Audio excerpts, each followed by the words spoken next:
All right, well, thanks for joining us, everyone. I'm Justin Tolles. I'm the president of Crown Consulting. I think you've seen a couple of my colleagues here before me. And I'm also the executive director of the Coalition for Advanced Health Mobility. So I appreciate you all sticking around for the last session. I thought I was going to say thank you both for coming today, but it's a pretty good turnout for the last session.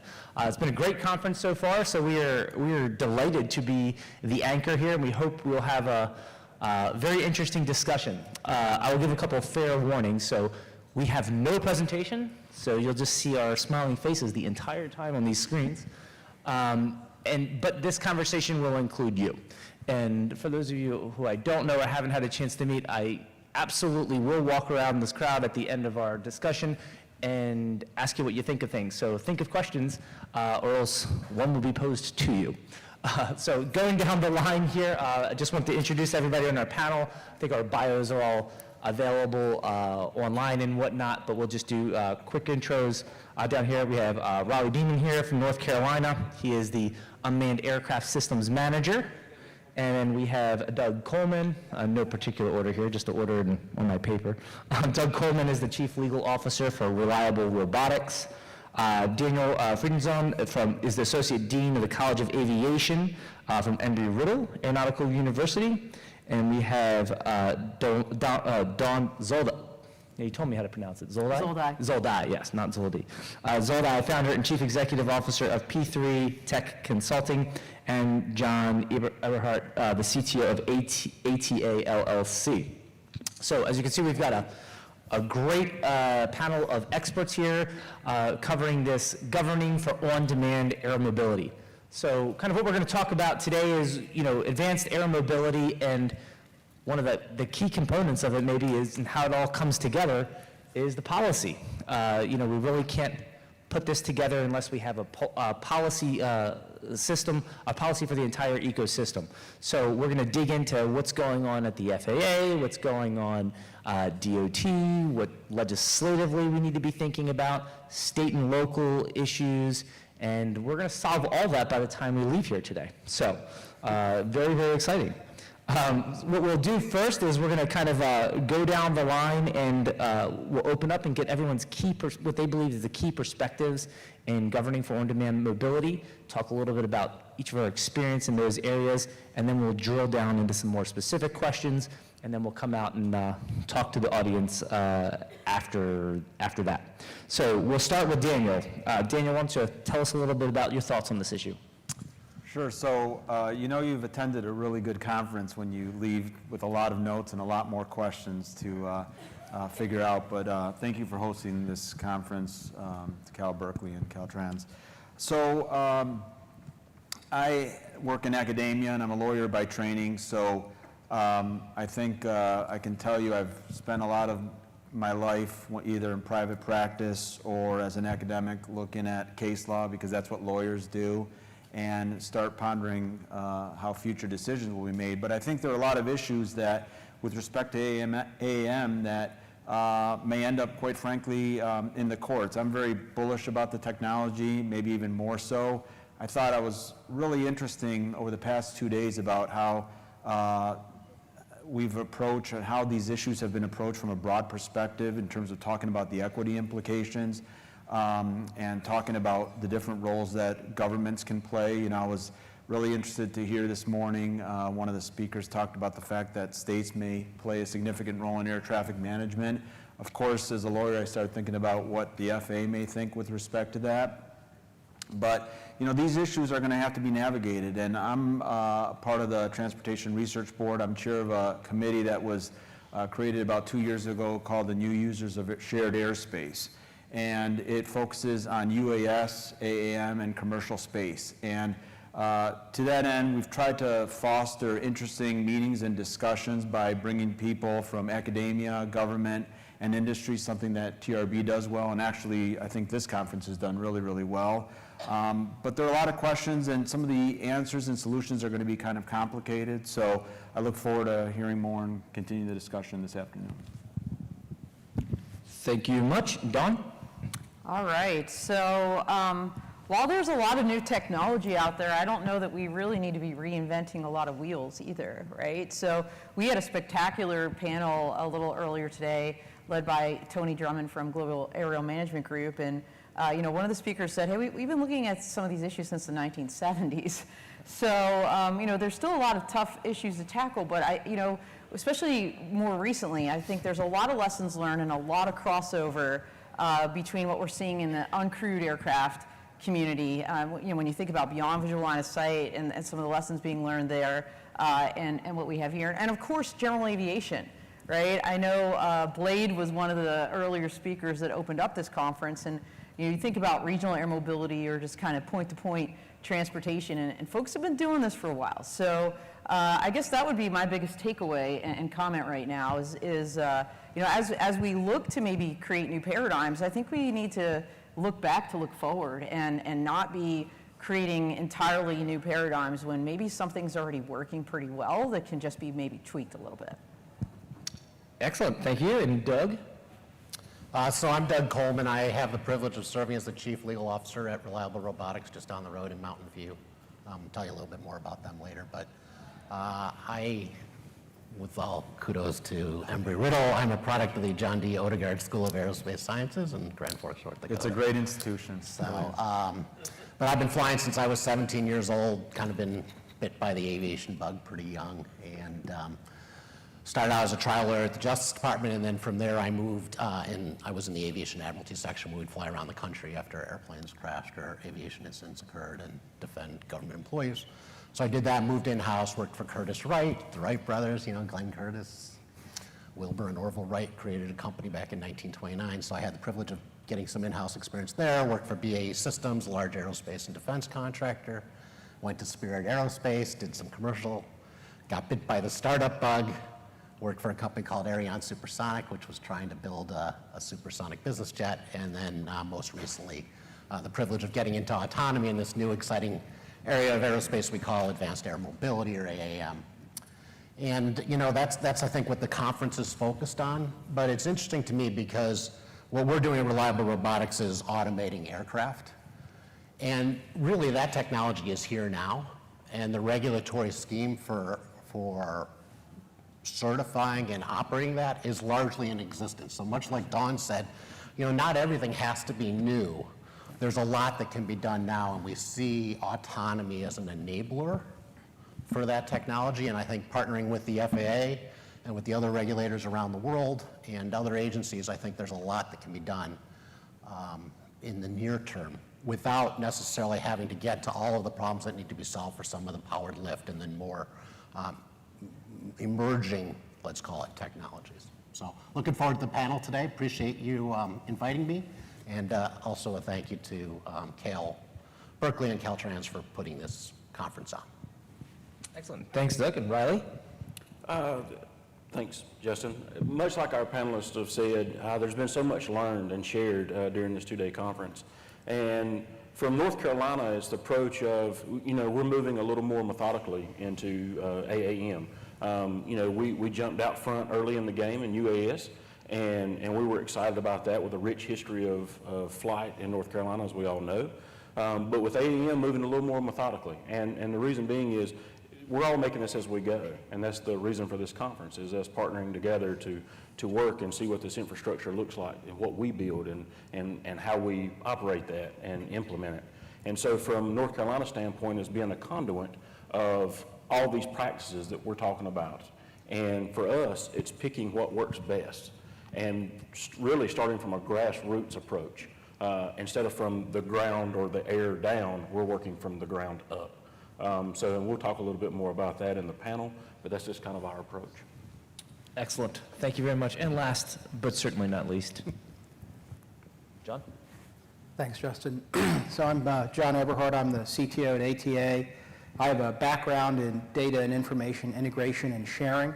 What I'm probably best known for professionally is a program called the Virginia Flight Information Exchange that we partner with the Commonwealth of Virginia on, where we actually work with political subdivisions in the Commonwealth to publish information into the UTM and AAM system. I'm also a director for my regional airport authority, So when I put these two hats together, I think that the issue that I'm really focused on is this problem of integration. And I think it's got two flavors. One is the integration on the ground, right? And that interface between the air and the ground, because aviation is leaving the confines of the airport. And there's a lot of discussion about that at this conference. The other area that I think is really interesting from an integration perspective is the integration into the current air traffic management system. I think the approach to date has been to, in essence, have a segregated airspace where this next generation of aviation, these next generation of technologies are effectively segregated for safety. I don't think in the long run that's a scalable or effective solution. It's actually something that we're debating at our airport board. It's a regional airport, it's a GA airport, but we're already talking about some of these integration challenges because we know it's coming to our airport. So I'm very focused on this problem of how you get the stakeholders together, how you work with the FAA, how you think about integrating this into the community both on the ground and in the air. Thank you very much. All right, so we'll dig in, drill down a little bit with each one of our panelists and get some specific perspectives. So we'll start with Daniel first.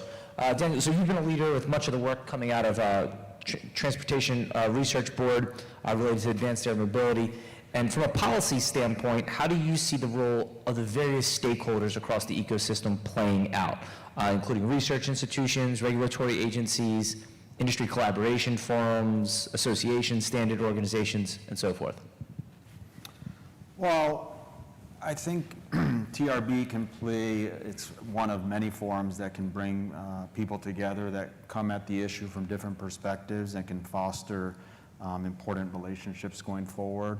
I can tell you, there's a lot of interest in this. I think surveys actually bear this out. I've seen some surveys. My day job is at an academic institution, but very focused on aerospace and aviation. And young people coming into that are starting college this year, or last year, next year, they're very concerned about the environment. And so, but they also have a passion for aviation. And this is one way, we need to get this right in terms of addressing issues of environmental responsibility, sustainability, while also helping the industry grow and innovate. So from that perspective, I think TRB can play a role in that. The other thing is, my sense is that, I've always made an effort to include the regulator at our meetings, and the FAA has been really great about presenting and sharing, and I know at times there can be some frustrations about how slow things go, but we're going to get there. But some of these issues are really complicated, and one of the things that we've seen, I think, with UAS, before I became chair of this committee, I was chair of a subcommittee on UAS, is I think sometimes the industry was a little bit or a lot more ahead of where the FAA needed to be or should have been, and the reasons behind that are very complicated. But I think also what happened is things started getting kind of a little bit ugly. Local governments started taking action and enacting these ordinances, and states in some cases started taking action. And so there were it added complexity to the system, and I think those are some of the lessons learned from that will provide guidance as we try to embrace and bring in AAM into the future. Excellent. So we'll pivot from the broader ecosystem and industry and how each of the stakeholders play a role and drive a little bit into the actual regulation.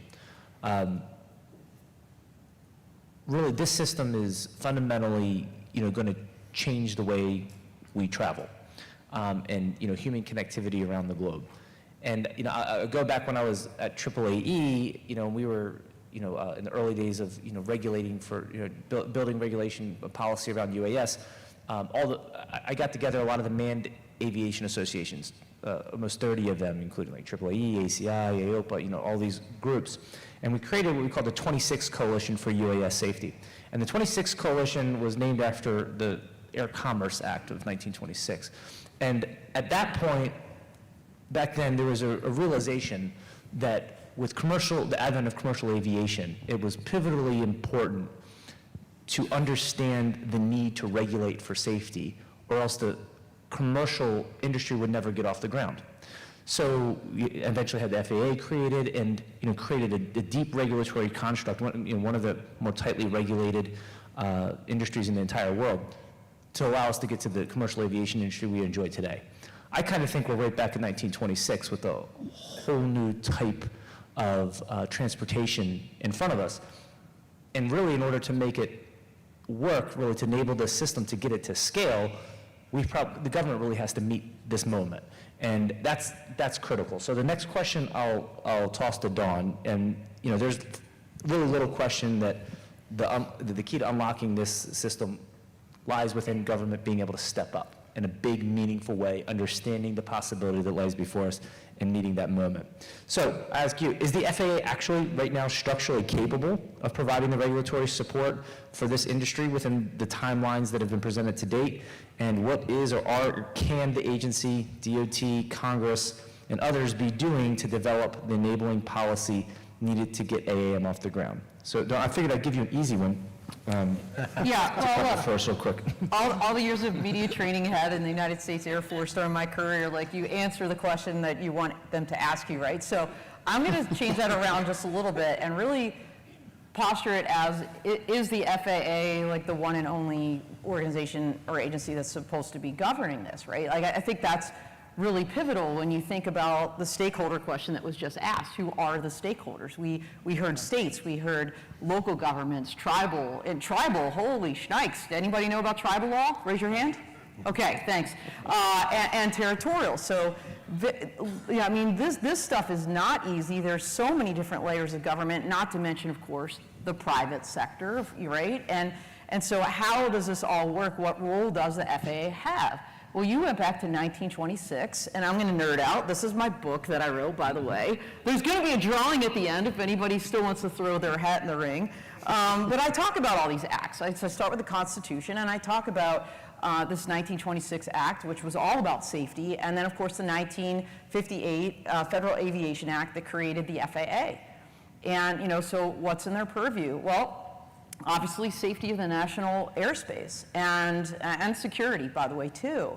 And so when you think about where they are today, and just take the UAS Integration Office as an example, right? So we have Abigail Smith that was speaking earlier today and on several panels. UAS Integration Office.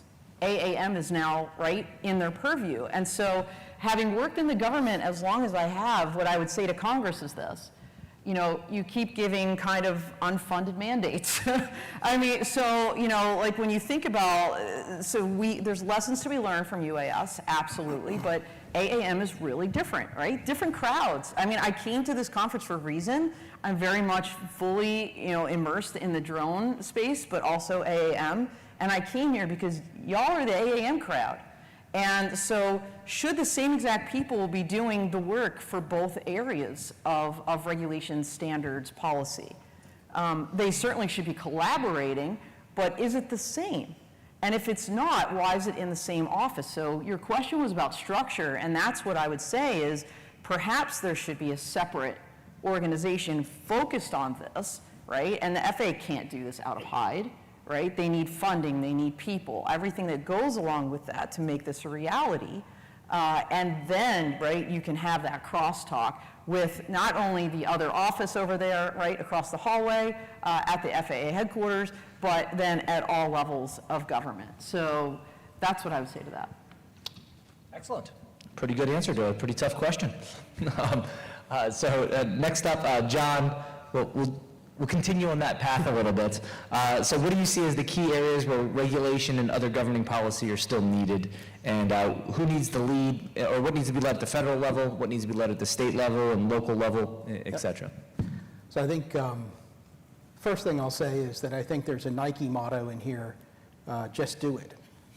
And so... I think you owe somebody money now. I know. Swoosh.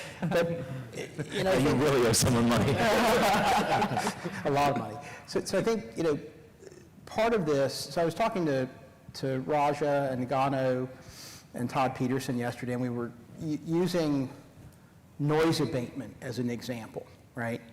And if you think about noise abatement, it's a combination of a local process and a federal process, right? So if someone has a problem with noise at the airport, they complain to the local authority has a process, and the local authority brings to the FAA to work on modifying procedures. So, when I think about what's needed here, I don't think we have to reinvent the wheel. Right? I think actually our technology sophistication is pretty darn good. I think the general model for ATM is pretty well baked. Right? What I think we have to figure out are these gray areas, because now that you're going to take air traffic management and you can take it off the airport and put it places you've never seen it before, right? The actual ways that we implement that ATM model are going to have to tweak. Now that you are going to be commingling traffic in the airspace, the ways that we do that are going to have to be tweaked. So I think from the state and local level, I think what can be done is to work from the ground up to bring the stakeholders together. I'll use an example from Virginia. We used our FIX program and worked with the local community, it's my community, because we had a very forgiving airport, and we did something called the fly-in, where we had a lot of drones come and fly around over the course of a day at a large festival. And part of that was you had the airport management, you had the police, you had emergency management, and we're literally up there on a hill pointing at stuff, right, negotiating the configuration of the ground and the air. And I don't know that there's any magic rule that's going to make that work go away. But the converse is, I think, from the federal perspective, there is this gray area, and I think to the extent that the FAA can help, clarify that gray area of that ground-air interface, it empowers state and local communities to start taking that role and getting the stakeholders together, right, and starting to think about how that configuration works and how that interface works. But I will issue a cautionary note. In a lot of the forums I'm in, I feel like a lot of times industry, and I'm part of industry, just has this belief that somehow the FAA can issue the magic regulation that will just make everything easy.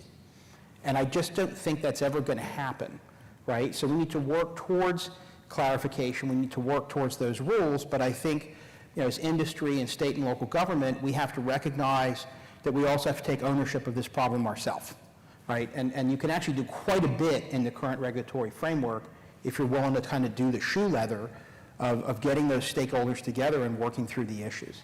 So, Excellent, thank you. Doug, so talking about, getting initial ops up, it's cool, but if we're really talking about scalability of an AAM system, the key hurdle there is going to be autonomy. This is kind of your area of expertise and Reliable's area of specialty. So regulating this area is going to be admittedly exceedingly difficult. I think you'll probably agree. But what is your assessment of the current regulatory environment here, and what are some of your thoughts on what the AAM ecosystem should be doing to ensure foundational policy exists so that AAM can effectively scale as this technology matures? Yeah, so I'm going to kind of circle back to some of my initial remarks, right? The technology is here. I might disagree that the regulation is extremely complex. I think I'd actually agree with what you said, which is we just have to be willing to do the work as industry, right? If we're willing to work, so in our case, if you look at a Cessna Caravan, Ampere showed a picture of what a Caravan looks like. They're electrifying it. Obviously, we think automation has a role to be played there. If you look at autonomy as an enabling technology, and you look at using it, at least initially, in certified aircraft. So 14 CFR Part 23, is small aircraft. Part 25 is the larger aircraft that you see on the ramp, if you look out the doors. Right, those regulations, that regulatory scheme has been in existence for a long time. There have been a lot of smart engineers, a lot of smart regulators, a lot of industry that have worked really hard to establish standards, means of compliance, and ways of fulfilling that regulation. So autonomy, in my mind, is no different, right? Essentially, it's an advanced autopilot, right? So if you think about it in that context, and you apply that to an existing aircraft, and you use the existing regulatory scheme, and you go through the effort to prove that you can fulfill those regulatory requirements, we can be there now. Now, that's not to say it's easy, right? That's not to say that there isn't some work, but in partnership with the FAA, and we have a really good relationship with the FAA, I know. There are some organizations that have struggled to work with the agency and the regulators, but to be honest with you, if you understand what their objectives are, and you understand what our objectives are, and candidly, they're identical, it's safety, right? Safety first, then it works. And so when I think about safety, and I think about autonomy, for example, in the low and slow flying that a Cessna Caravan does, in the weather, in the lower part of the airspace system, we're still operating mostly IFR, right, instrument flight rules, existing infrastructure, regulatory scheme exists. If you look at the accident profile, and I mentioned my first 12 years or 13 years was unfortunately looking at when flying doesn't go so well. Loss of control accidents, controlled flight into terrain, right? Those are two problems that autonomy solves. And so if you look at it in the mindset that, hey, we're trying to effectuate a safer system, we have a current regulatory scheme, at least under Part 23 for those already certified aircraft, we just kind of work through it. And so, yes, challenge. Do we need help? We need some regulatory support around beyond visual line of sight. That's a very real issue. There's some operational issues, like when I think about certification of pilots, our intent is to have a pilot on the loop. It'll be located on the ground as opposed to in the cockpit, in the air. But there'll still be a pilot involved. So what are the appropriate certification standards? What training do they need to go through? But again, that structure largely exists. So I know I'm answering this question a little long, but you gave me 3 to 5 minutes, and I'm a lawyer and I like to talk. So I'm going to wrap up by saying, you know, I think we have to really continue to work within the infrastructure that exists as much as we can.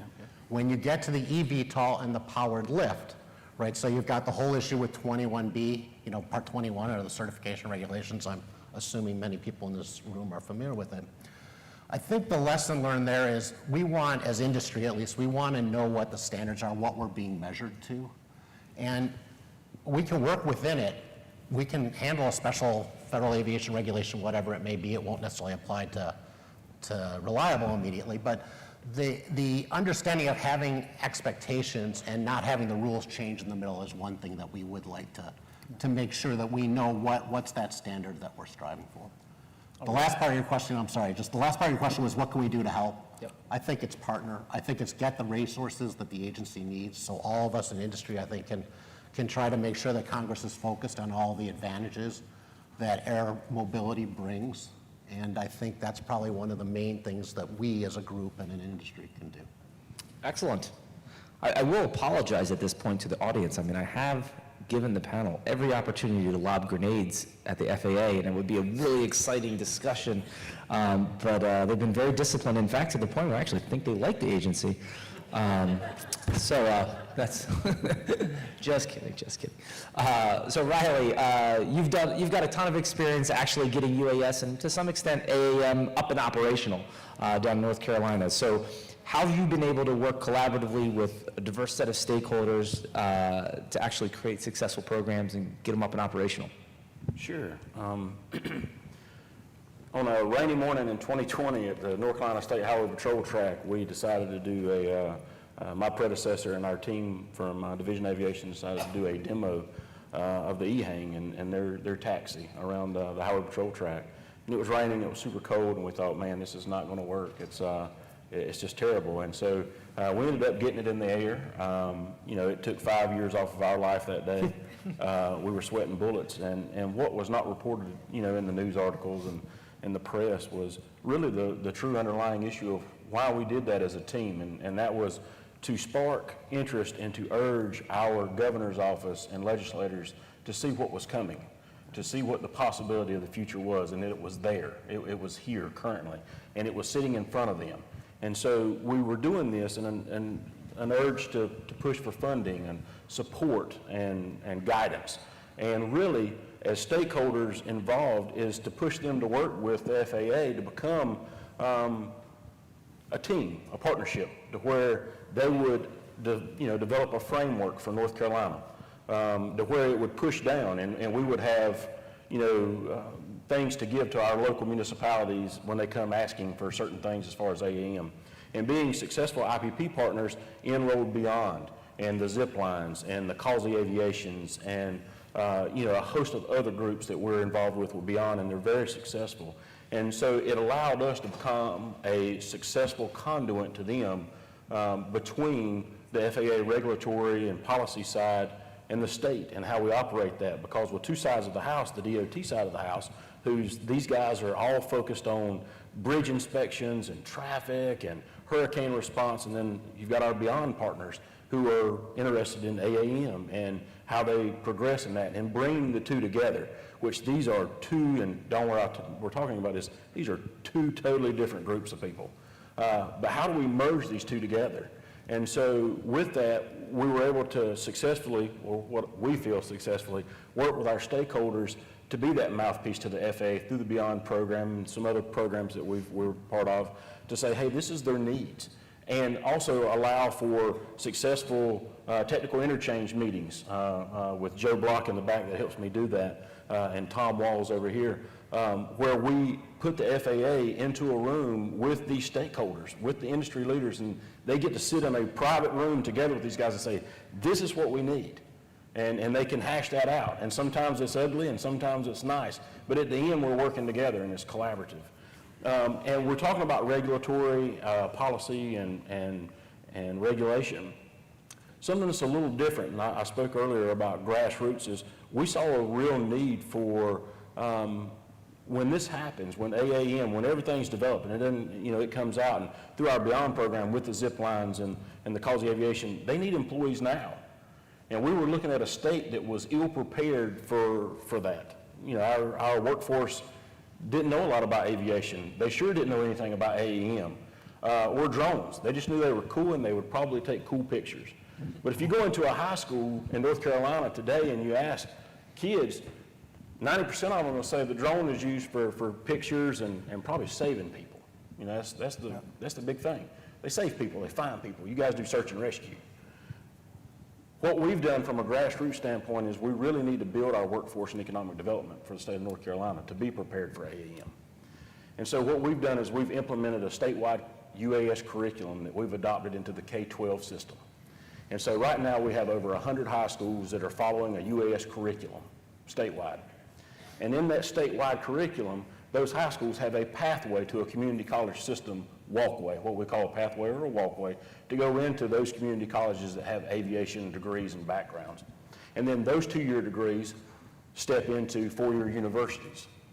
And so we've got partnerships that we've aligned throughout the state. And why do we do that? Somebody said, well, AAM might be here in 2 years. Well, yes, it may be. But these are going to be our future leaders. These are going to be the people who are going to be coming to the table talking about AAM and bettering what we develop and what we make.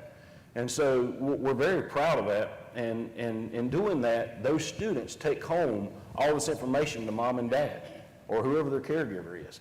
And so now they've just educated their entire house because they've been inspired in class to what AAM stands for, what UAS operations stand for. And now it's not just a drone that takes pictures. It's just not a toy that I want for Christmas. It's something that's delivering medical packages. It's something in the future that if we iron all this out, we'll be delivering potentially people and cargo.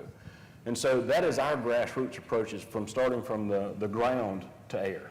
And something that we're proud of and something that we're working with and are partnering with other different groups in this room today. But we've had success doing this. And like I've told the panel here earlier today, we're a little late to the AAM game. We're being a little more methodical because we are working from the ground up.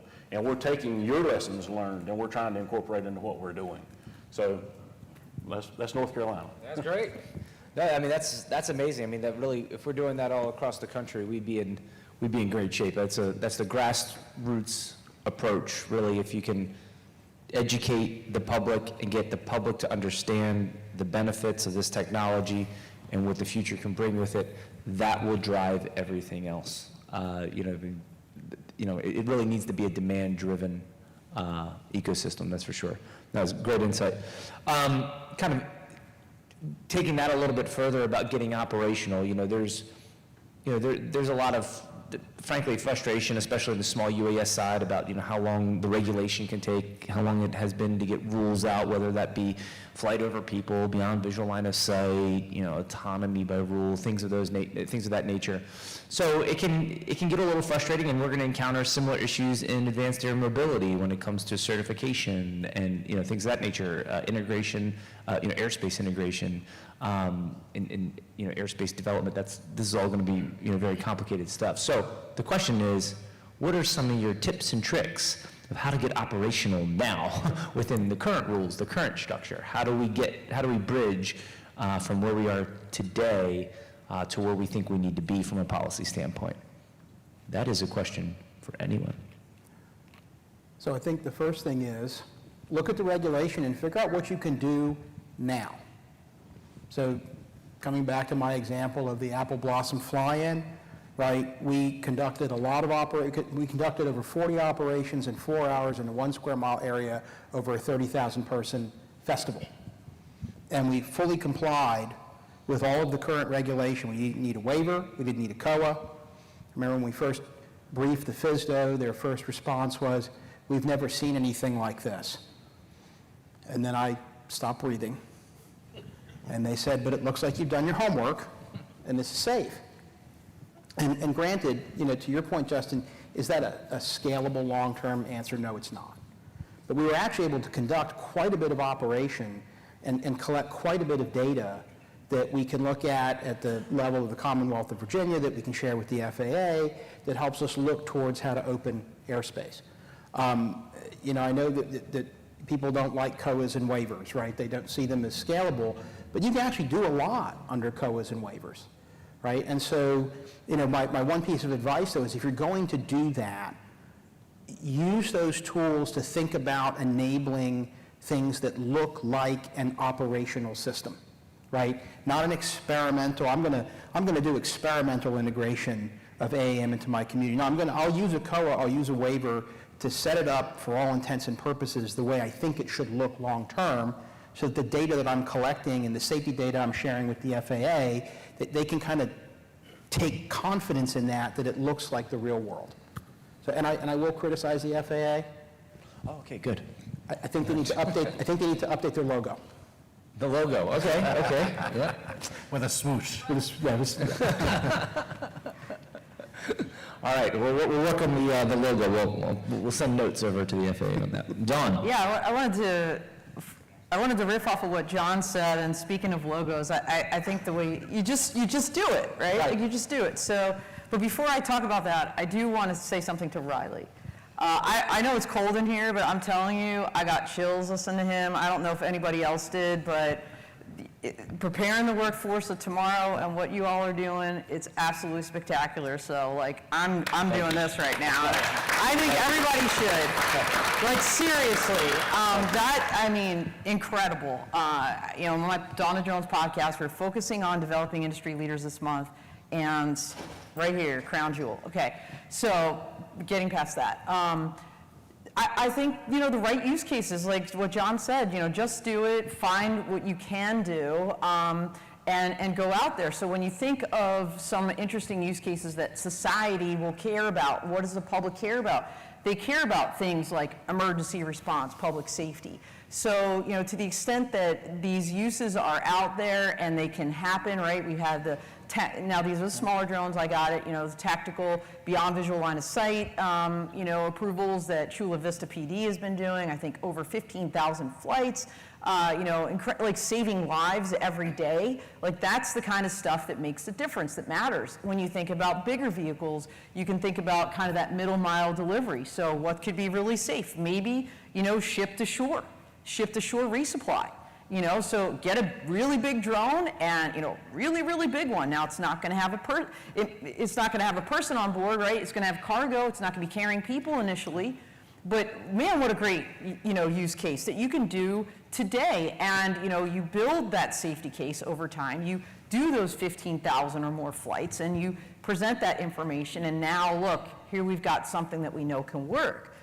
With very little ground risk because you're over the water, and so that's just another example. And that's just two of so many other potential use cases that can be done today. This might be controversial. Here's a third one. I'll throw it out there. Drone Up. You all heard about Drone Up now, right? They're doing great things with Walmart. They were doing stuff way back when, and they were using Part 107. Like, they weren't using waiver. Like, they weren't, this wasn't a 135 delivery operation, at least in their initial stages. I know they've evolved over time, and this was a little controversial, but the point is, like, they looked at that regulation, they leaned into it, and they did stuff. and they showed that they could do it, and Walmart has invested in them now, and now I think over the next year, like, they're gonna be at 32 different locations across the United States. And guess what? It's in Forbes, it's on CNN, it's all over the place. And when you think about public acceptance, how do you get, and I know people don't even like that term anymore, so maybe we think of a better one, public embracement, I don't know. You know, they see these, you know, drones for good stories, and now, like, drones are a good thing, right? So that's how you do it. You just do it. Excellent. All right, so we got 5 mentions of just do it. You did mention Crown Jewel, so I think you owe me. And then Drone Up owes you, so. And I'm not even a client, I'm just saying. So we're even, I think. Okay, good. Excellent, excellent, excellent. Anyone else on this particular topic? Yeah. Yeah, go ahead. You know, I mentioned in 2020 we did the demo with the e-hang, and something that North Carolina has prided itself on, and I know many of you have done the same thing, is we shy away from demos. Companies here today that are really interested and serious about AAM, they want to feel like they belong. They're looking for partnerships. They're looking for buy-in, support. And so what we've done is we've abandoned the demo idea, and we've gone to true, full-fledged use cases. And much like what Dawn and everyone else is saying about the just do it, is, you know, we want to push the envelope. So that's 7. So we want to push the envelope. So we want to push the FAA because we know they're going to push back with us and say, hey, this is what we need, and this is what we need from them. And so we want to go out and we try to come up with use cases across our state, and we come up with a lot. We come up with a lot, and people come to us with some.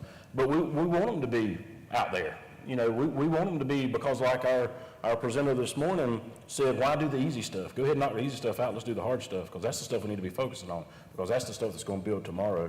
So, you know, we really, really focus on successful use cases. And if the company comes to North Carolina and they come to do the use case, we say, a lot of times they'll come and say, hey, we just want to come and do a demo for North Carolina. And we'll do this big publicity thing, and we're like, no, let's don't do that. Let's do something that will help you out. Let's do a use case to where in 3 months, if you demo and we do this use case, it's better than the demo because at least you're taking away information and data. You're taking something away that's going to help you. It's going to help our state as well. So we really like to focus on use cases instead of demos. I like that. I like the not easy but hard. I think a lot of the NASA folks in the room are thinking back to the Rice speech and the moon speech there with the Artemis coming up in a couple of weeks.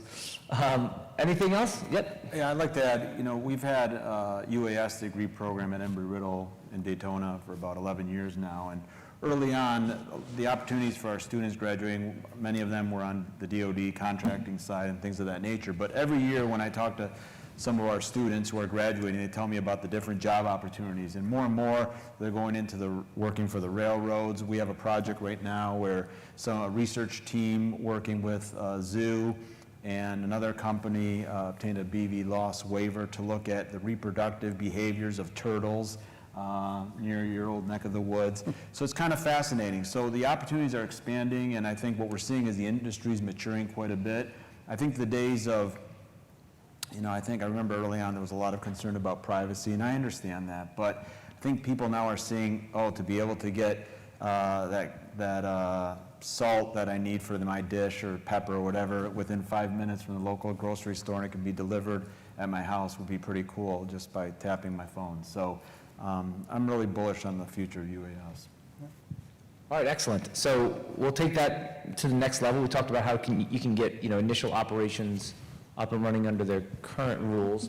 But, you know, how can we push the envelope on advanced operations ahead of maybe, you know, complete rule changes or implementation and promulgation of new rules?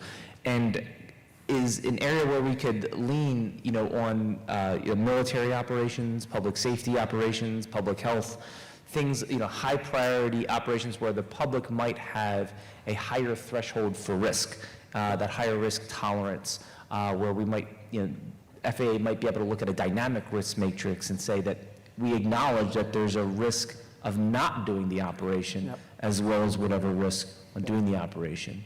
You know, is that an area where we think we could drive initial advanced ops?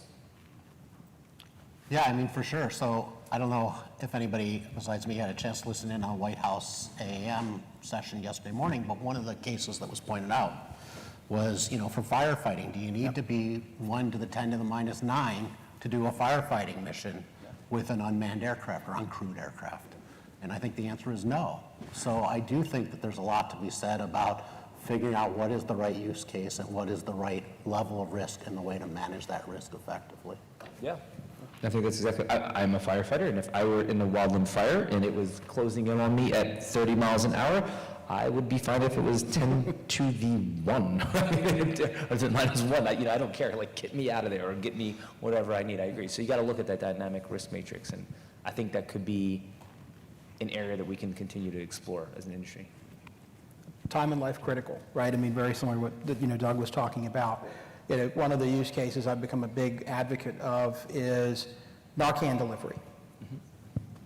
If you overdose, I mean, not that I'm advocating you do drugs, but you overdose, you got 3 to 4 minutes tops, right? Example I use, I live in an area that the town I live in, on the one hand, I drive into Northern Virginia, the other hand is super rural, right? And the area that has all the problems, usually underserved communities, right? So there's an equity issue with this, right? You have an overdose over there, you're going to die. If you get in the car and you literally violate every motor vehicle law, you are not getting there in time. An SUAS can get that Narcan pen there in 2 minutes. Yep. And if that vehicle goes down, it's a small vehicle, you're going to hit a tree. I mean, the risk-benefit trade-off is really clear. Absolutely. Another case from the large vehicle UAM perspective is rescue. Right, we send helicopters out to rescue people in wildfires, flooding, and you're putting the pilot's life at risk. Those are very dangerous flight situations. You can actually send an autonomous vehicle to do rescue, and you're actually reducing the risk profile. So I think those types of time and life critical are really, really great opportunities. Yeah, absolutely. So in many respects, right, military and commercial use of drones are apples to oranges. Having been in the military, the only time the military is using drones in the United States is really primarily for training purposes, or secondarily, and with very high approval levels, defense support of civil authorities, or what they call DISCA. Even so, that DISCA, I was involved in 2013 in the very first use of a Reaper drone out of the California National Guard during the California Rim wildfire. And I remember, because I was the lawyer at Air Combat Command, having to work through the chain of command to get to the Secretary of Defense, who, by the way, at the time called President Obama, because didn't want to make the decision on their own, right? And the approvals came down, and it was the firefighters that were out in front of the camera saying, this completely changed the game for us.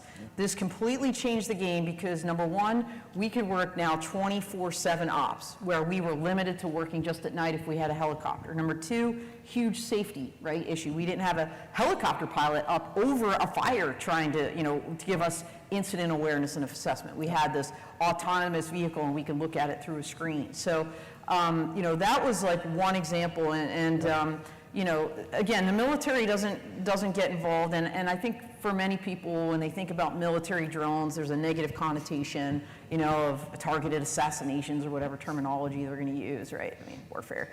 But I think those DISCA, Defense Support Civil Authorities lessons, can absolutely be transferred and relate to what we're doing today. Yeah, and Justin, sorry, I'm just going to chime in one more, because, the life safety health is a great business case, I think, and a human case, right, that we can engage with public acceptance. But I think there's also a reality, and maybe, I guess it was probably Nick who said it the best on the UAM committee about, there's a lot of people in America who don't live in an area where you can get things in 5 or 10 minutes, or even the same day, or even necessarily 2 day. Yep. And I think that a lot of these technologies that we've been talking about for the last 48 hours are enabling those people to have the same equal access, or at least the same accessibility, and set aside the economic side of it, but as the rest of those of us who live in urban environments. when I think back to another use case, which is not a life safety case necessarily, but it affects everybody day to day. If you all remember last winter, there was a huge set of winter storms that went through the southern United States, and Dallas and all those areas were like just basically shut down. Well, that brought the whole air cargo system to basically a halt. There were just packages sitting on ramps everywhere, and they couldn't get aircraft around fast enough to recover the system. It took, I think, 4 or 5 days. I don't remember exactly how long it took. And so these kinds of enabling technologies we talk about can really have a good positive effect on humans when you're recovering from, say, a natural disaster, even if life itself isn't necessarily threatened. But that convenience that we've grown accustomed to, the salt that you want delivered, the little organic salt and the, pepper. It doesn't have to be organic, but yeah. Well, you're in California, it has to be organic. Excellent. Can I add one thing? Yeah. I totally agree with everything Doug said, but I do think at some point, we do have to talk about the economics. Yeah. How much is it going to cost? I'm fascinated by that idea. I've heard a lot of wonderful presentations over the past several years, but that is an equity issue, right? And while I certainly understand that we may be at a very high price point the first couple years, but what is it going to be like in 10 years after we start getting some operations going, 15 years, 20 years? What does that look like? I think those are important discussion points going forward. So, Riley? Yeah, I was just going to say, along with what everybody else is saying, and you guys know it to be true, is trying to find use cases for AAM that like we're all talking about, that society grabs hold of.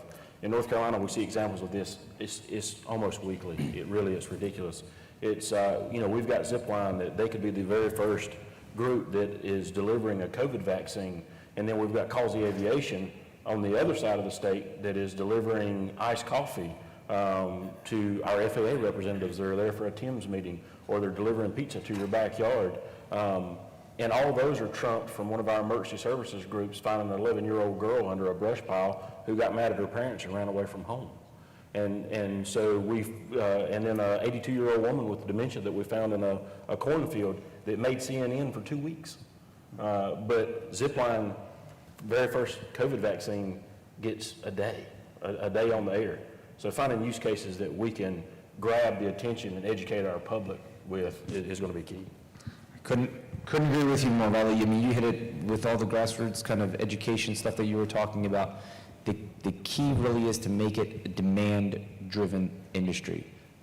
People have to want it. They have to feel they need this, to, whether it is to save lives, to be safe, it has to be ingrained, and that will keep the pressure on elected officials, on Congress, on the federal agencies to keep this driving. So it really has to be demand-driven. And I think we've highlighted some of the really interesting things from the military perspective. There's doing things there. There's sometimes easier pathways, or regulatory pathways to get things up and running, and we can learn a lot, gain a lot of data there. To date, there still are only 2 type certificated unmanned aircraft to date. We're getting close on others, but the Scan Eagle and the Puma are the only 2, and they're both military mil-specs.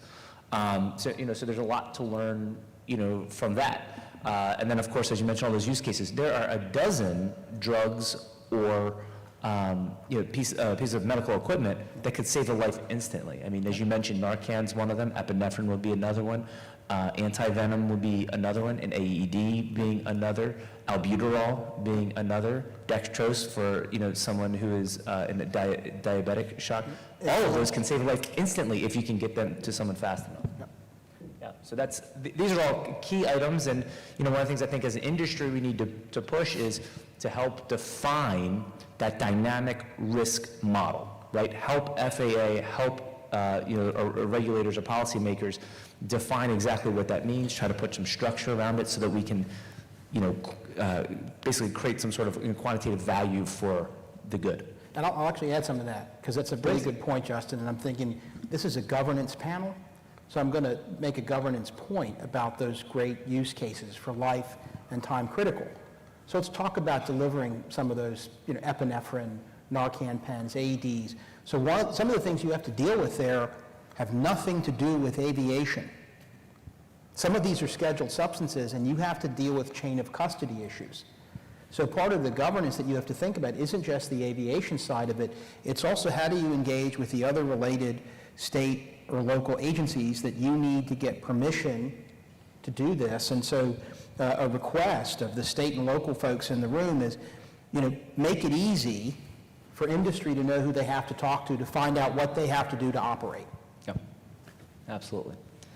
All right, so I have a last question for the panel, and this gets to broader AAM, larger eVTOL platforms. And one of the things I hear a lot of questions about is infrastructure. We're talking especially the physical infrastructure, the digital infrastructure, the power infrastructure associated with these. And one possible issue that we might face as eVTOL OEMs and operators start to build relationships and partnerships around the country. Could we face an interoperability issue? Could we face an issue where we're starting to make a lot of investment in, pouring pavement, building vertiports, creating charging infrastructure that may only be, or that may be interoperable for certain platforms, certain companies, or certain operators? How do we address that issue? Is it adequately being addressed now? Are we talking about it? Is now the time for that discussion, or is that something down the road? Any thoughts? I'll add Go ahead, you, John. I'll add a thought. I mean, it's actually a discussion for today because these things are coming, pretty fast. There's someone in the industry I've been friends with for a long time, and we would talk about stuff. I say, well, this is going to be here sooner, and he'd say, no, it's not, and then here it was. So it is coming. I think the concern about being the owner of a $12 million Betamax, I don't know if some of you can remember Betamax versus VHS. Right? But you don't want to own a $12 million Betamax. So again, from the perspective of what we're doing in Virginia, from the perspective of my local airport authority, the way we're attacking that problem is, okay, what kinds of infrastructure can we put in place today that serves the most number of constituents, that is essentially the simplest, right? Because you're less likely to pick a standard or a proprietary thing and be stuck with that if you pick simple things. Microweather services. The FAA is working with ASTM on a performance-based weather standard. In fact, I think one of the leaders of that is here in the room, right? So at the state and local level, you can invest in weather stations. They're actually pretty cheap. And you can make that stuff available as a public service, and it supports everybody in AAM, right? It helps move you toward the goal for very little money. Yeah. So, Well, you missed an opportunity there, though. Because if you would actually mention the name, then Don would have to pay for your Nike bill. oh, that's right. I mentioned him yesterday. I mentioned him yesterday. He didn't pay me, so I'm sending you an invoice. Don Burkhoff just does it. There you go. Excellent. Don, do you have something? Yeah, I was going to jump on there too. Since we're talking about governance, and really to your earlier point, John, and with my military training and background and brain, it would be great to have like that checklist, right? Of what do I need to worry about when I'm building infrastructure, like building, because a lot of this is at the local level, right? So building codes, zoning laws, this is great job security for the right lawyers. But it would be wonderful, because this varies from location to location to location, to have that information available at least at the local level. So, if there's anything I would say to local government is, start putting that together and almost like a care package. Here's your welcome package. Like, you want to work here? Like, here's the kind of things you need to worry about, because that's the stuff that's going to get people in trouble. And so having that kind of information available readily and not have to, pay a consultant for a year at exorbitant rates, like to figure that out everywhere you want to operate, I think would be great. And just to be clear, there is nothing wrong with paying consultants exorbitant rates. Hey, I'm a consultant too. But, come on. I don't really want to do that project, honestly, of, all 50 states and every jurisdiction. No, you don't have to. We'll do it. Can I add one more thing, though? I totally agree with paying consultants, but that also means that local governments have to think about either amending their zoning ordinances. Yeah. And it could be there may be some conflict between what the local government preference is in terms of where they would like the vertiports located and where the operators or the FAA may think they're best they should be situated or located. So there could be some tension on that going forward. Absolutely, and it looks like our little clock over here is starting to tick down, getting close to 25 minutes, which means it's time for the lightning round. Ooh, what's your favorite color? Don't take my questions, Don. So this is the lightning round. That means you do not get to explain yourself. This is a quick hit answer. We'll do just a couple of them. So number one, what is your favorite use case of AAM or UAS? Favorite, most interesting, most exciting use case? Riley, go. How to feed an elephant. How to feed an elephant. How to feed an elephant. All right, good. I love the one where they use actually a drone to give auditory sounds to try to lure a whale out of fresh water in France. All That was right. cool. Fried chicken and beer. Fried chicken and beer. Good call. Good call. Doug. So I think it's, it's the public safety aspect of it, and I think there's probably a million examples. It's tough to pick the first one. All right, public safety, we can roll with that, that's good. Daniel? Probably for me, it's the use case that's been using UAS to deliver important medicines in areas, part of the world where the road infrastructure is so poor. From a humanitarian standpoint, how could you not feel that's important? So. That sounds very noble. Mine's whale snot collection.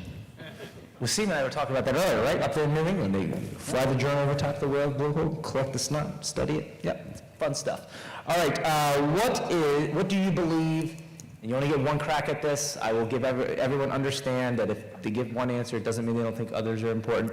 What is your top policy hurdle to implementation of scalable AAM? Top policy hurdle. For example, certification, community integration, or airspace integration, community acceptance, security. We'll start the other end. Daniel, you're first. Go. Time's up, moving on. Yeah. 91 this is a good one. That is a well. I think community integration as it relates to airspace issues, and I suspect at some case, if I read an article or 5,000 about the Cosby case, a case that was decided in the 1940s by the U.S. Supreme Court, maybe it's something that the court should be taking up at some point. I'm not sure what the right case is, but I think that's a challenge. Cosby. Property rights, yeah. New Cosby. Okay, sounds good. Most immediate 91-113A, see and avoid, well clear. See and avoid. Beyond All right. the visual line of sight. Insightful. I like that one. Getting AAM out of segregated airspace. Yep. All right. Integration. Cool. Somebody. Cybersecurity, we don't talk about it enough. I like it. Raleigh. Getting state legislative buy-in. All right. All good. All good and insightful. So next one, time frame for AAM. So level setting here, what we're going to call AAM implementation, we'll use UML 4. So we're talking medium complexity, medium density, urban environment, hundreds of operations simultaneously. So UML 4, NASA UML 4, AAM, 5 years, 10 years, 15, 20, or greater than 20. We'll start in the middle this time. John, you're up. I would like to plead the Fifth Amendment. All right, he says 5. Great. I'm going to go 10. All right, 10 years, UML 4. Raleigh? I'll say 10. 10? All right, Doug? I think it's longer because I think the commercial business case could be hard to make for the eVTOLs and the larger aircraft in that short term. Not that the technology is not there, not that the regulatory challenges, I think the business case could be hard to close that fast. And last but not least, Daniel. The right answer, please. I'll say 10. 10 as well, okay. That's a pretty bullish group here. That's aggressive, I like it. I'm not going to give my answer. That's the prerogative of the moderator. Last question for the group. What is the wing speed velocity of an unladen swallow? We all know that. 10. The funny thing is, it doesn't matter. I looked it up. They're the same. It's a Monty Python joke for those. The answer is 11 meters per second. Thank you all. Appreciate it. All right, so now we're going to get into questions from the audience. And this is the point where if you don't like being put on the spot, and you should get a little bit nervous. If you don't like being put on the spot, and I've met you before, you should be more nervous. And if you don't like being put on the spot and we've shared a meal together, this is like DEF CON 1. So, what questions do we have out here? Turn around. Got one in the front. Where? We have a question, all right, great.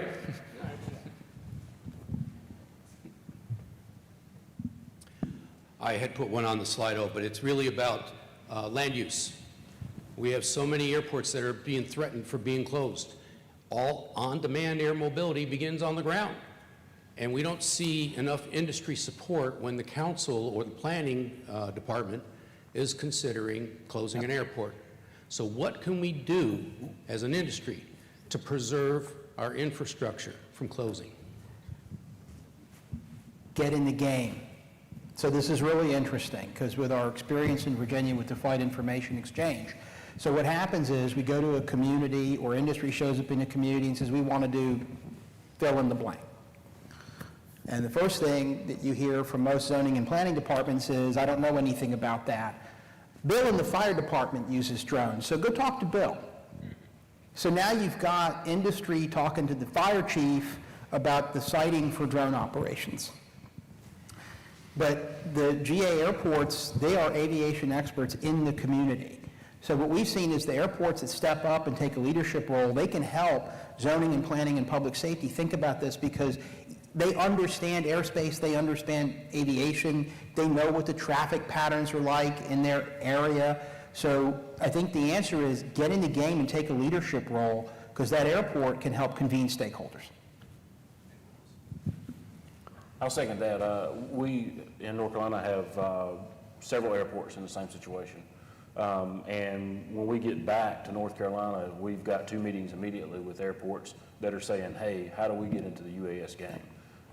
And of course, that's going to be us meeting with them, and they've already talked to some partners and different things, but just educating them and seeing what we can do to keep their operations going and safe and sustainable, and then whoever they bring in as far as a partner, you know, making that work as well.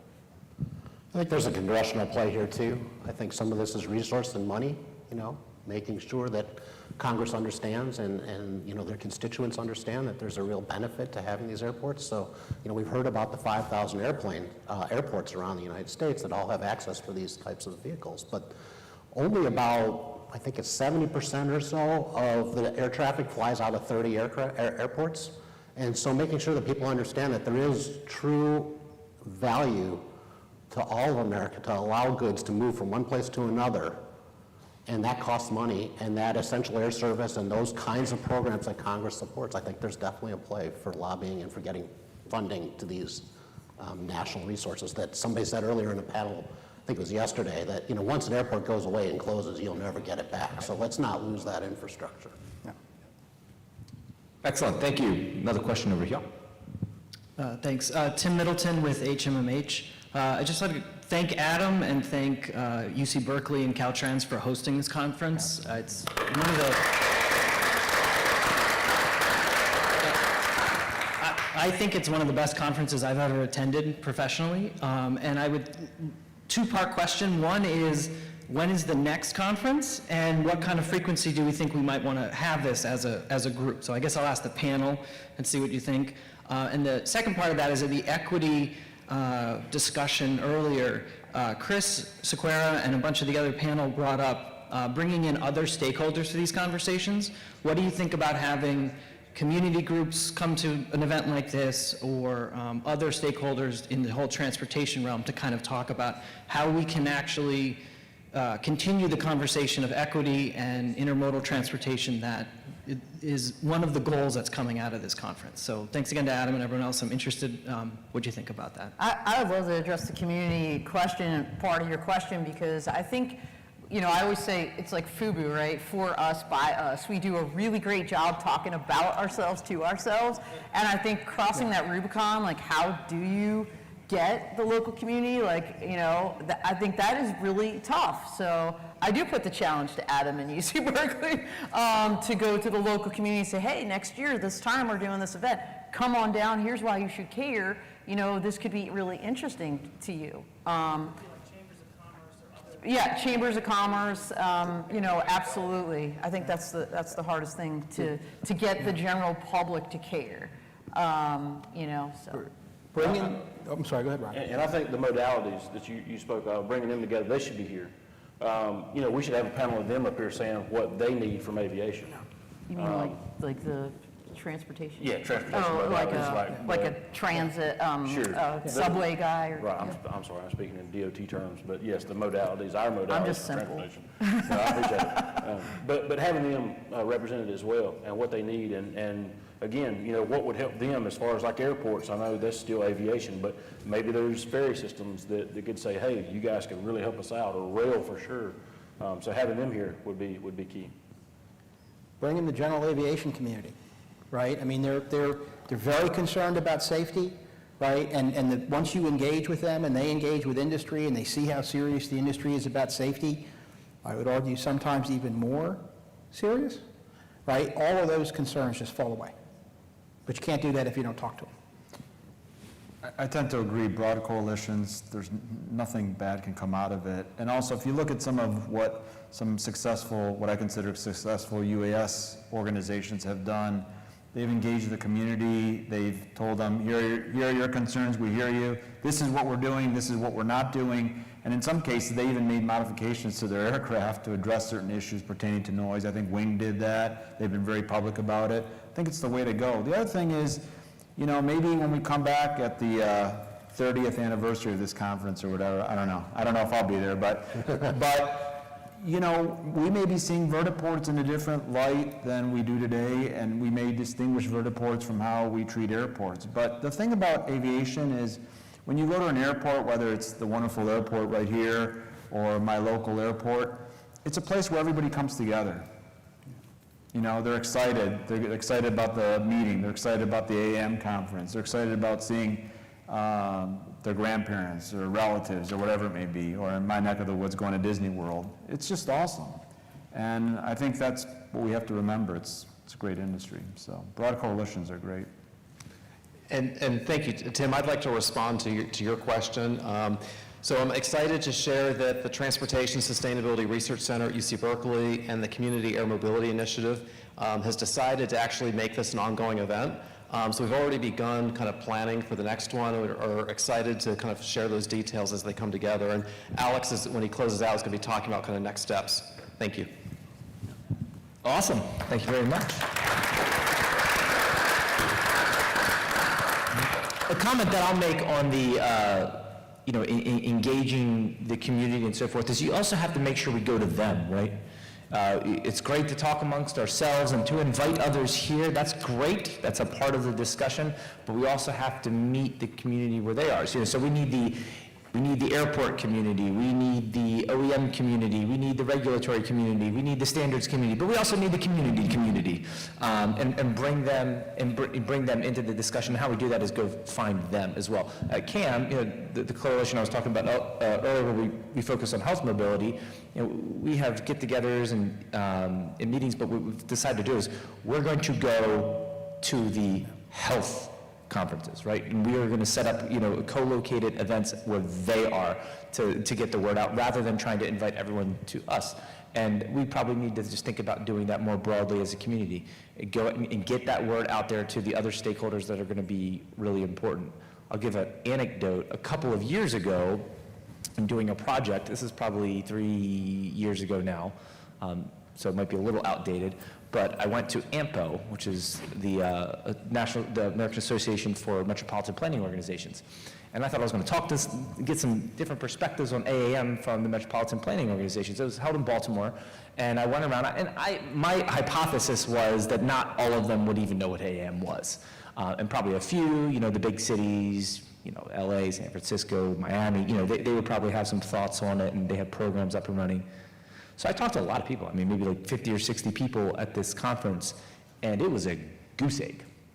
Not one person at the entire conference knew anything about AAM, including people from LA, where I knew they were doing stuff on AAM.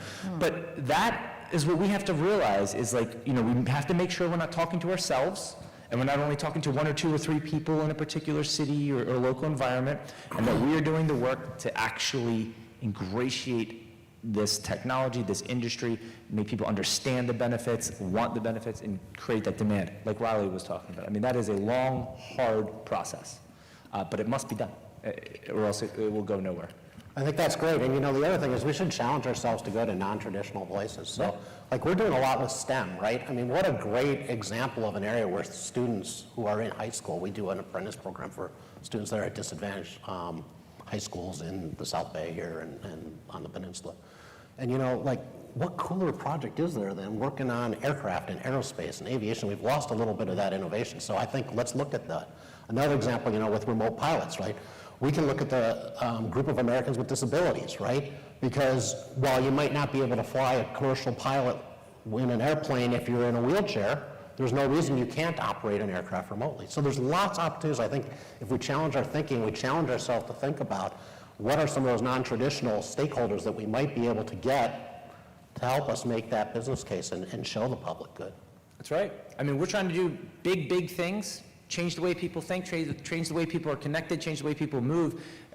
We have to think very creatively. I mean, I often think when I'm watching like movies, I can think of, I had this discussion with somebody earlier in this conference, but if you think about a bunch of movies and think about drones or AAM, they're mostly bad. I mean, the ones I can think of, it's like, drones are shooting things or tracking you down. I mean, I just think like Olympus Has Fallen, they try to kill the president. Ready Player One, they're like chasing people down. I mean, Star Wars, drones are bad, droids are good. Like it's not, this is not what we should be portraying. I mean, and that's something as an industry we need to be thinking about, the social and emotional aspect.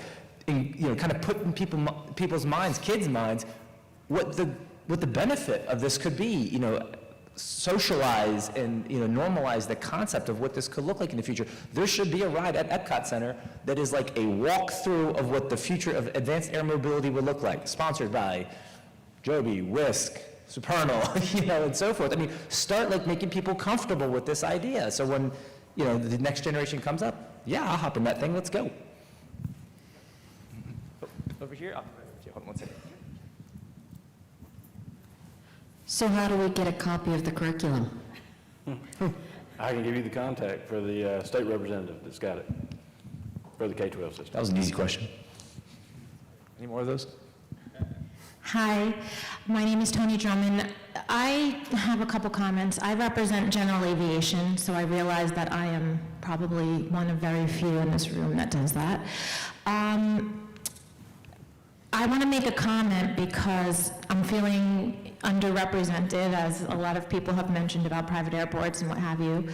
I do believe that we are already in general aviation doing Part 135 charter. I do it every day. We have jets in our fleet. I'm very interested to hear your opinions on why and where we see the disparities in between being able to put forth the current use policies that we're already using for what we're doing on day-to-day on that scale, and what your opinions are on that.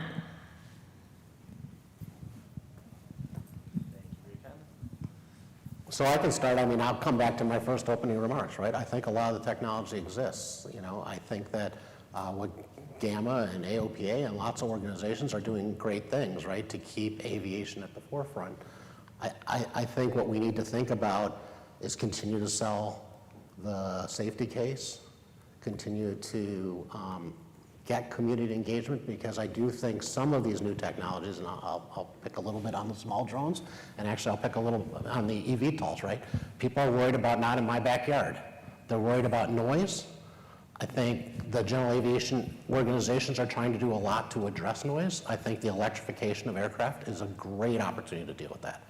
I think a lot of the new technologies that are emerging around sustainability, hydrogen fuel, whatever it might be, even the unleaded, fuel to get away from 100 low lead is good stuff that can help us make our case. But we have to recognize not everybody shares this common view, and so I don't know that I agree necessarily that you're in the minority here. I think there's a lot of people that are addressing and think about those issues right away. But maybe I misunderstood your question. You're right. I just feel like for me, in my industry right now, there's very, very little knowledge, and I'm working in aviation on a daily basis. I'm blown up. Oh, I'm sorry. For me, working in aviation, it is mind-blowing that my colleagues for 25 years literally have no idea what this means. We work in aviation. How do we get that message across? I sit on the NBAA Emerging Tech Committee, and we're working to try to get that across. So it's really important that we get, like we're talking about, we get everybody in this community, because this community will support AAM. We will support AAM. Trust me, I'm telling you, we're looking for resolution for noise and for helicopter charter, that type of thing. So very important, and just something that I think needs to be brought to the table when we're speaking. Maybe we should think about, like we're talking about, speaking more to aviation professionals to help them understand what we're doing. I'm going to make it a mission for myself personally. So. Yeah, maybe you want to say another word about coalitions, because I think there's a lot of commonality. If we can figure out where those commonalities are between all these stakeholders. This would be a great co-located event with NBAA, BACE, or one of their large conferences, so you could have that crosstalk. Like, I think it was you, Justin, that said, go to them. So, transplant this there, and get some of that crowd to join the conversation on their turf. Yeah, hi, Doug Helton with the Nobles. And by the way, I'm with GA too. Long background with AOPA, yes. I think we're pretty well represented. So a question I haven't heard this whole conference. I've heard a lot about noise issues and dealing with noise issues, but I haven't heard anything about privacy. I mean, there's a lot of people that, the old lady down the street that thinks the drone's spying on her.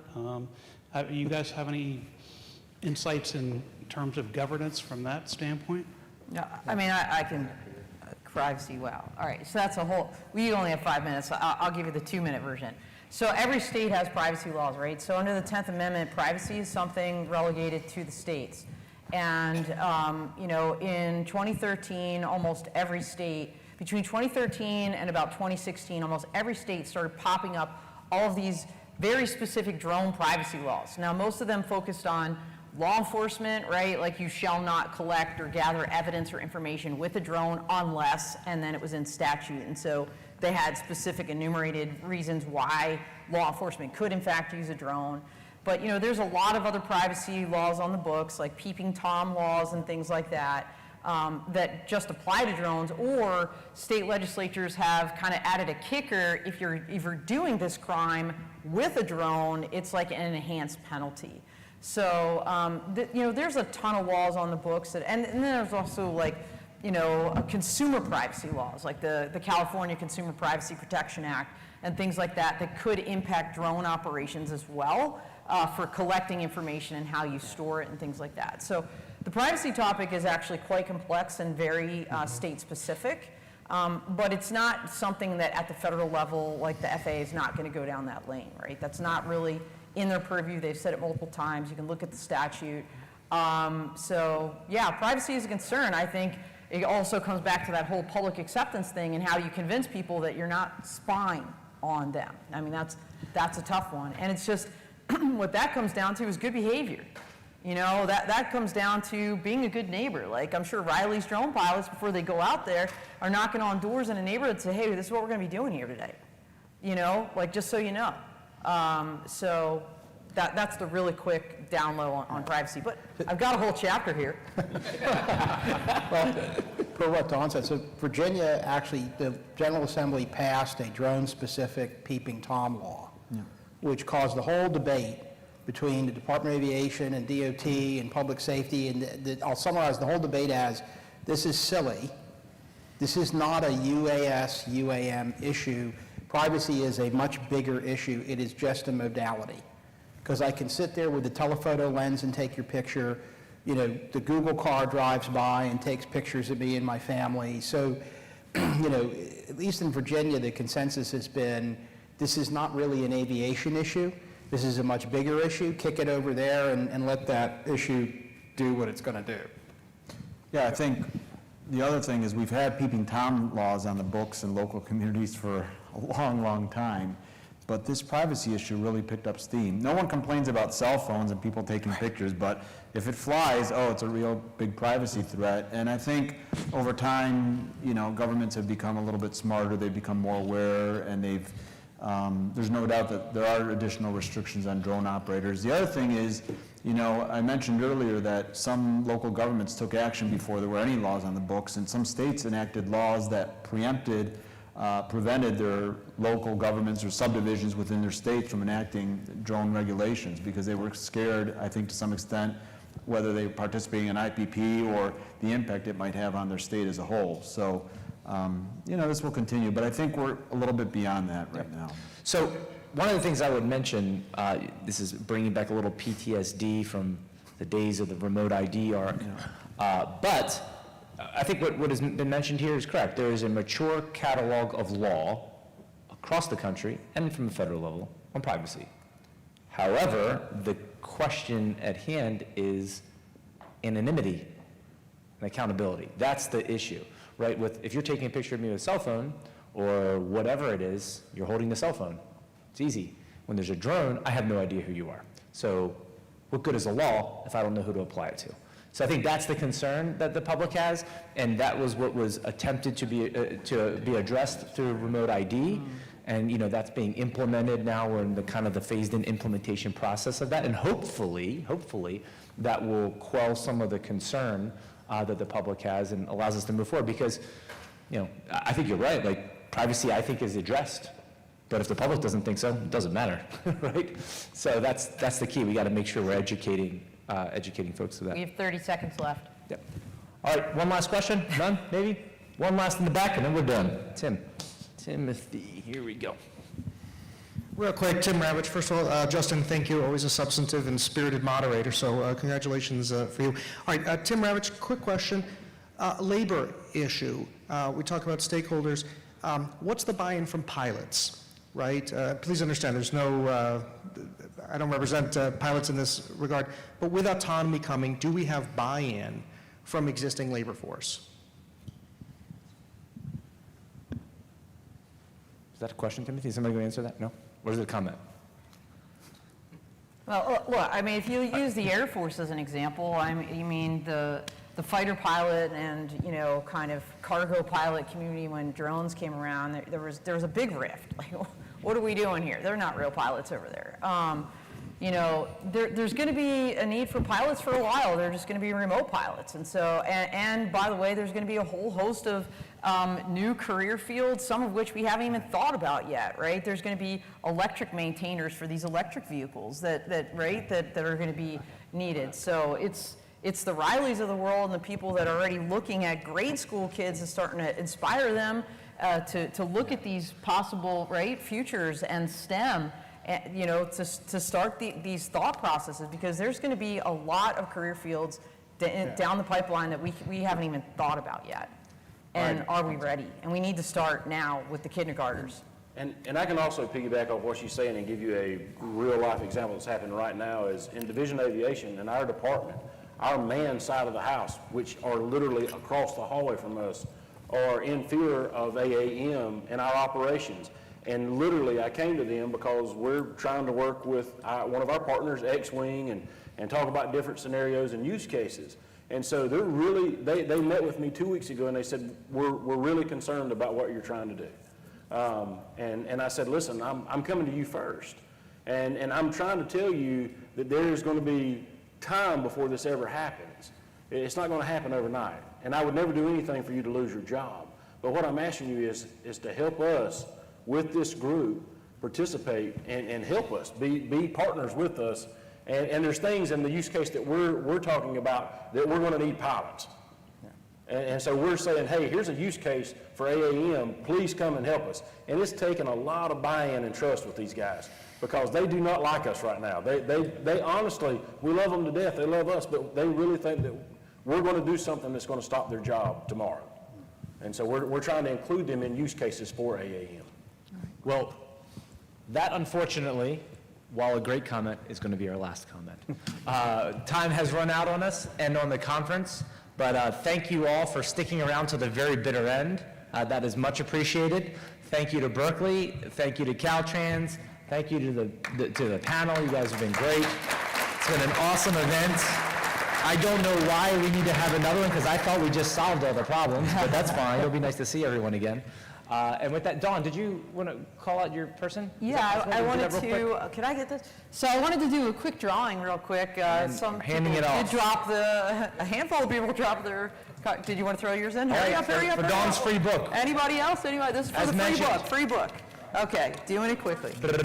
Yeah, drum roll, please. Oh, yeah, we're going to kick us off. Okay, hold on, they're kicking us out. Hurry up. Three more. Hurry up, hurry up. All right. All right.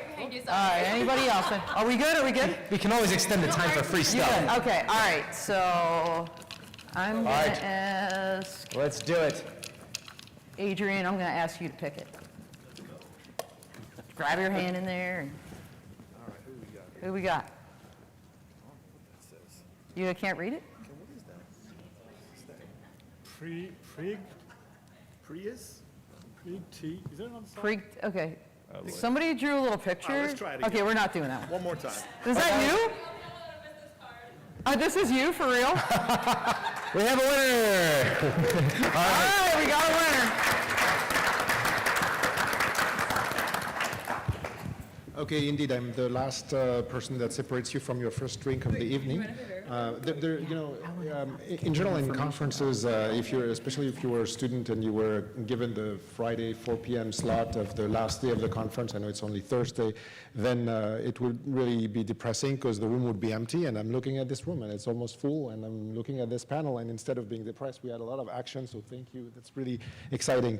Okay, I'm going to just give a very small number of concluding remarks. So first, we went through this earlier, and just for the benefit of people who left earlier, so I'm sorry for the repeat for those who were there, but we do have some next steps that are planned for next year. We've heard almost every 5 minutes about next year's conference, so clearly this is happening now.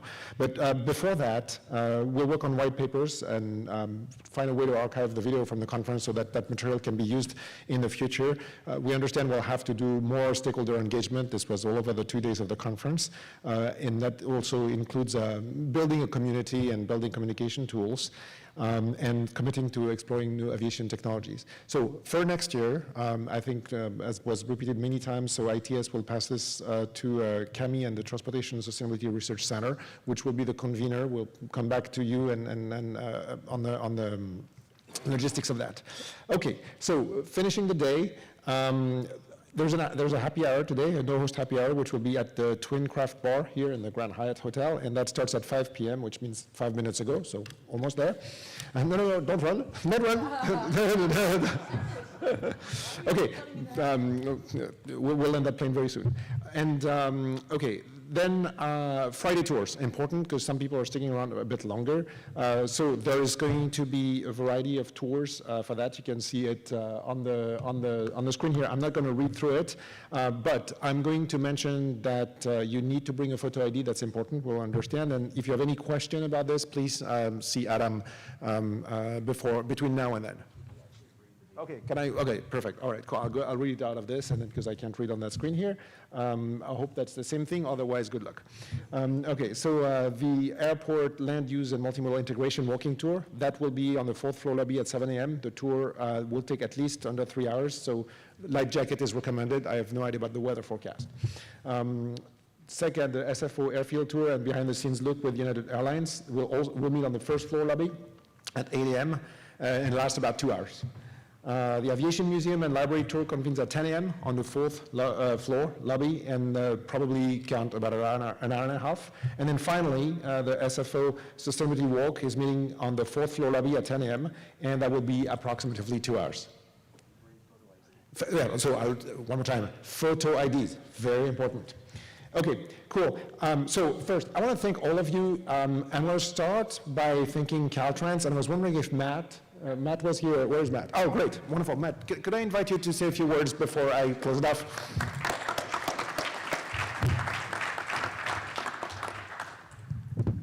Well, I'm not going to stop for a half hour for Toast to show up today. What an incredible couple of days it's been, hasn't it? And it only started yesterday. Think of all that's happened in the last 2 days. The panels, the speakers, the questions, the thought, the energy that's been flowing, it's been fantastic. So I've got a couple of things on behalf of Caltrans. First of all, I want to thank our AV folks, Jim O'Brien and his crew. They've recorded every one of the sessions, all of the breakouts. They're going to be processing everything so that they'll put it up and make it available to folks who want to rewatch or perhaps weren't able to come. So again, thanks so much, Jim, for coming through for us. I want to mention the partnership with UC Berkeley, Adam and his crew, and how wonderful they've been, with Laura and everybody, and Frida, everyone else who made this happen so well, and the wonderful selection of panels like this who've just been tremendous. They've challenged us, they've informed us, we've learned from them, and that's great. Though I do have to make a note. I've heard all the references to the Cal Bears. Well, I'm glad to see North Carolina being represented here. Even though I grew up about 1.5 miles over that way, I am a graduate of the University of North Carolina. Go Tar Heels. You didn't go to state, did you? Okay. So I would like to also thank the staff from the Office of Planning and the Division of Aeronautics, including Jeff Spencer, John Huff, and Gabby Safranek. Gabby at this moment is preparing for her class this evening. She's part of the Mineta Master's Program, of which both Jeff and John are graduates. So if you have any Mineta folks here, you're well represented. Let's see, I'm trying to read my notes. I was told I have a doctor's handwriting. It didn't pan out that way. Also want to thank the Division of Research, Innovation, and System Information, another set of our colleagues at Caltrans who also were a very big part of this event. And I want to announce a new contract was just signed between Caltrans and UC Berkeley, ITS. We're going to be going through a study in the preparation of updating our California Airport Land Use Planning Handbook. And one of the topics we looked to include in the new handbook is AAM. So what we're talking about today in terms of theory and idea, we're going to start implementing. It's going to be an exciting time. We look forward to that collaboration. And again, thanks to all of you, the participants, for being here. This event was wonderful with speakers, but had you not been here, they'd have been preaching to the air. But now they're preaching to real folks who are going to go back home, take this wisdom and knowledge with them, and implement it. We look forward to gathering again and following with part 2, part 3, and many more parts as we move forward. And I, for one, look forward to entering one of those aircraft in the future, piloted not by somebody in the aircraft, but going somewhere anyway. Have a great time, and I'm going to turn this back over to Alex. Thank you, and I promise we're literally 2 minutes away from drinking, and if you're being thanked twice, it's because we love you very much. So I'm going to have to do something similar on behalf of Berkeley. But I do want to send our warmest thanks to our site sponsor, SFO. This is unbelievable that we're here today. Certainly our diamond sponsors, Supernal and United Airlines, our gold sponsors. Crown Consulting and silver sponsors, Burns Engineering, Joby Aviation, Kimley Horn, Maiden Hunt, Overhair, and VHB. You know, the relationship with Caltrans is a relationship that goes back to 1947, and that's something I really want to acknowledge here. There's so many things we've done over these 70 years plus. This is one of the many wonders that happens in the relationship we've had with the state, with CalSTA and with Caltrans, and I really want to thank all of the people at Caltrans who have made this possible, the 2 divisions, DRISI and the Division in Aeronautics, the video crew, and all the people that have worked with us on building this amazing event. And finally, want to thank Cami, also looking forward to next year's event. And then I promise I'm finished. A few individuals at Berkeley who have made this possible: Jacqueline Broder, Samantha Sarafika, Adam Cohen. Adam, thank you. Bernie Edwards, Freda Olivares, and Laura Melandi, the Assistant Director of ITS. With this, I think we're done. Thank you. Have fun tonight. See you soon, and see you next year.